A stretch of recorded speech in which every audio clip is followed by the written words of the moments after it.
پوری ایک کوشش ہو رہی ہے کہ اس کو پاکستان کے اندر ابھی پھر کہ عمران خان کو بھی ڈسکوالیفائی کرو اور پھر کہیں جی اچھا دونوں کو ہم الیکشن لڑنے کی اجازت دے دیتے ہیں، یعنی مجھے اور اس کو ایک ہی جگہ پہ کھڑا کر دیا. اتنے بڑے لٹیرے کو کہ یہ کہہ رہے ہیں کہ جناب عمران خان وہ کیونکہ پتہ نہیں وہ اس کیس کے اندر الیکشن کمیشن. یہ ہمارا سب سے بڑا چیلنج ہے. جو ہماری اسٹیبلشمنٹ ہے اس کو زیادہ ملک کی فکر ہوگی اور وہ اس چیز کو ہونے نہیں دیں گے. کسی کو نیب میں لے کے جاتے تھے تو مجھے گالیاں نکال کے اندر جاتے ہوئے بھی باہر نکلتے ہوئے بھی. میرے ہاتھ میں نیب کدھر تھی؟ میں تو کہا اگر میرے ہاتھ میں نیب ہوتی تو یہ بڑے آرام سے کم از کم 15-20 لوگوں سے ہم اربوں روپیہ نکال لیتے ان کو جیلوں میں ڈال کے. مجھے ڈسکوالیفائی اور نواز شریف کو واپس لانے کی سازش ہو رہی ہے. اتنے بڑے لٹیرے کے کیس کا میرے ساتھ موازنہ کیا جا رہا ہے. اسٹیبلشمنٹ کو کرپشن کا پتہ تھا تو ان کو اقتدار میں آنے کی کیسے اجازت دے دی؟ اب بھی وقت ہے اپنی پالیسیوں پر نظر ثانی کریں. عمران خان کا پیغام، بولے کہ بدقسمتی سے نیب ہمارے کنٹرول میں نہیں تھی ورنہ ان سے کرپشن کے 15 ارب نکلواتے اور جیل میں ڈالتے. آزاد معاشرہ ترقی کرتا ہے. وزیر اعظم شہباز شریف کی عمران خان پر تنقید. ٹویٹ میں کہتے ہیں کہ عمران خان اپنے آپ کو مقدس اور سب سے بالا تر سمجھتے ہیں. وہ حقائق کو توڑ مروڑ کر لوگوں کو الجھا رہے ہیں. عمران خان لوگوں کے ذہنوں کے ساتھ کھیلتے ہیں اور دھوکے بازی سے ان کو نیچا دکھاتے ہیں. عمران خان کی تقریر اس کے سوا کچھ نہ تھی.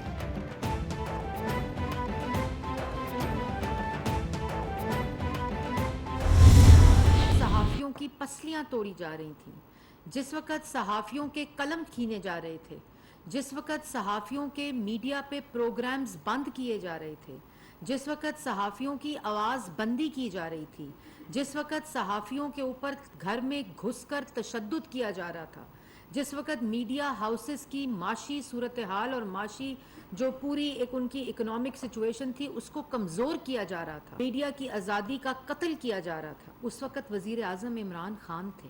اور یہ میں نہیں کہہ رہی، یہ پچھلے 4 سال PFUJ کہتا رہا. وہ شخص جو آج کہتا ہے کہ مجھے آزاد میڈیا سے کوئی خوف نہیں تھا، وہ اس وقت وزیر اعظم تھا جب پاکستان میڈیا ریگولیٹری اتھارٹی کا قانون بنایا جا رہا تھا.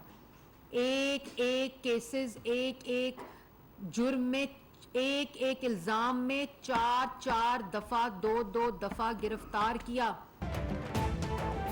جنہوں نے بھارت، اسرائیل اور امریکہ سے پیسہ لیا وہ ملک کو آزادی دلائے گا. یہ جو آج پیمز ہسپتال میں لیٹا ہوا ہے یہ مکافات عمل ہے. وقت بدلنے میں دیر نہیں لگتی. وزیر اطلاعات مریم اورنگزیب کا رد عمل، بولی کہ عمران خان کا کام فتنہ پھیلانا اور الزام تراشی کرنا ہے. ان کے دور میں صحافیوں پر حملے ہوئے اور پابندیاں لگیں. میڈیا سمیت پورا ملک آزاد ہو چکا ہے. اب آپ کے اندر جانے کا وقت ہے.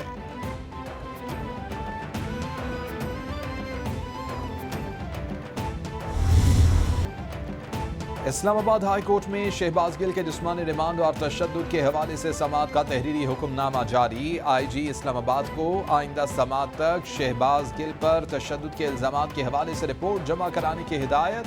شہباز گل کے وکلاء اور دوستوں کو ملنے کی اجازت دے دی گئی.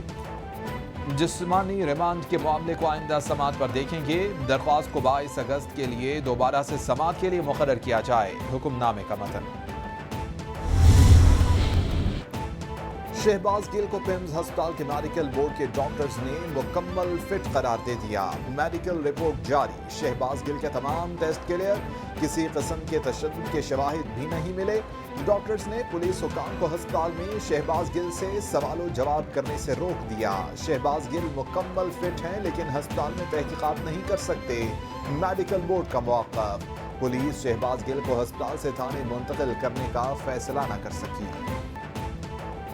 شہباز گل کو جھکانے اور ان سے کہلوانے کی کوشش کی جا رہی ہے. شہباز گل اس بری حالت میں بھی کھڑا ہے. وہ تگڑا ہے، جھکنے کو تیار نہیں. بیرسٹر حسان خان نیازی کی گفتگو. شہباز گل سے پوچھا جاتا ہے کہ بتاؤ عمران خان کیا کھاتا ہے، کیا نشہ کرتا ہے، لیکن ابھی تک وہ کچھ کہلوانے میں ناکام رہے ہیں. شہباز گل دباؤ میں نہ آنے کے لیے پرعزم تھے. میڈیکل رپورٹس لینے کی کوشش کی جا رہی ہے وہ انتہائی قابل مذمت ہے. انڈیپینڈنٹ میڈیکل بورڈ بنے، وہ دیکھے کہ شہباز گل کے اوپر تشدد کی خبریں جو ہیں وہ میڈیکلی کنفرم ہوتی ہیں یا نہیں ہوتی، اس کی رپورٹ کے بعد ان لوگوں کو آئیڈینٹیفائی کیا جائے جو شہباز گل کے اوپر تشدد میں ملوث ہیں. وزیر دفاع نے حد ہی کر دی. انہوں نے کہا کہ پاکستان کی جو سب سے بڑی سیاسی جماعت ہے تحریک انصاف وہ ہندوستان کے ساتھ پارٹنرشپ کر رہی ہے.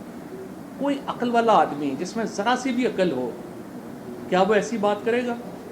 لیکن یہ میں سمجھتا ہوں کہ ایک ایسے لوگ ہیں جن کو پاکستان کے مفاد کے ساتھ کوئی غرض ہی نہیں. جو سلوک کیا گیا شہباز گل کے ساتھ، جو ٹارچر کیا گیا، اس کی جتنی مذمت کی جائے اتنا کم ہے. رہنما پی ٹی آئی فواد چودھری نے شہباز گل کے طبی معائنے کے لیے آزاد میڈیکل بورڈ کا مطالبہ کر دیا. بولے کہ جعلی میڈیکل رپورٹ انتہائی قابل مذمت ہے. دوران حراست شہباز گل پر تشدد پر شدید تشویش ہے.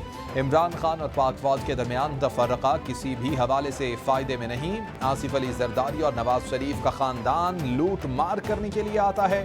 عدالتیں انسانی حقوق کا تحفظ نہیں کریں گی تو کون کرے گا؟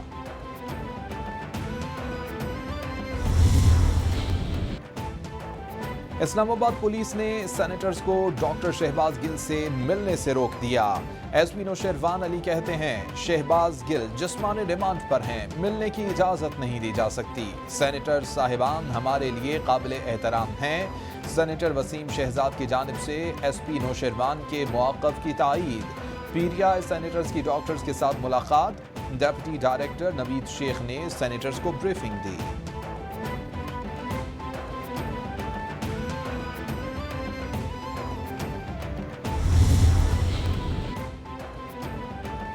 تحریک انصاف کو الیکشن کمیشن کی کارروائی پر حکم امتناع نہ مل سکا. اسلام آباد ہائی کورٹ نے پی ٹی آئی ممنوعہ فنڈنگ کیس میں الیکشن کمیشن کے فیصلے کے خلاف اپیل کے قابل سماعت ہونے پر محفوظ فیصلہ سنا دیا. اپیل کے قابل سماعت ہونے یا نہ ہونے پر الیکشن کمیشن کو نوٹس جاری. کیس کی سماعت 24 اگست تک ملتوی.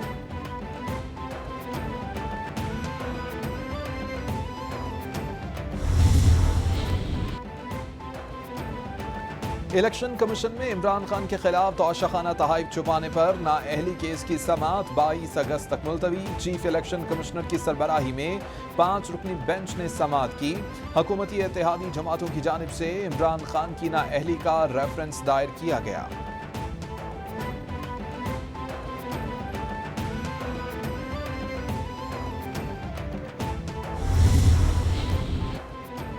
ضمن انتخابات سے پہلے ہی پی ٹی آئی کا دھچکا. این اے 108 سے chairman P T I Imran Khan کے کاغذات نامزدگی مسترد. ریٹرننگ آفیسر کے مطابق عمران خان کے کاغذات نامزدگی مسترد ہونے کی وجہ اثاثوں کی تفصیل مستند نہ ہونا ہے.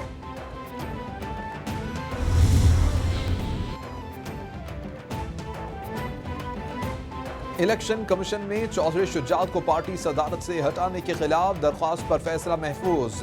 چیف الیکشن کمشنر کی سربراہی میں 5 رکنی کمیشن نے سماعت کی.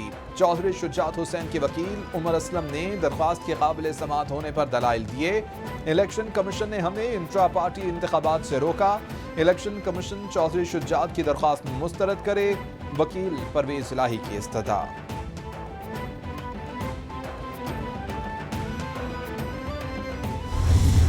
پی ٹی آئی کا ایک ہی انٹرا پارٹی الیکشن ہوا جو 2013 میں ہوا، اور میرے کہنے کی بات نہیں ہے. اس کو عمران خان نے خود میڈیا کے اندر ایڈمٹ کیا کہ یہ الیکشن بہت ہی فراڈ تھا اور اس کے اندر بہت زیادتیاں ہوئی ہیں. اس کمیٹی نے اپنی رپورٹ پیش کی تو اس کے اندر بالکل صاف آیا تھا کہ بہت گھپلے تھے، پارٹی ٹکٹس بیچے گئے، لوگوں کو برائب کیا گیا، اور ہر قسم سے اس کے اندر ایک فلاڈ الیکشن تھا کہ جب تک ضرورت تھی بے انتہا ہر لحاظ سے ان کا پیسہ، ان کے ریسورسز، ان کی اہلیت، ان کی انرجی، سب کچھ فل استعمال کیا گیا.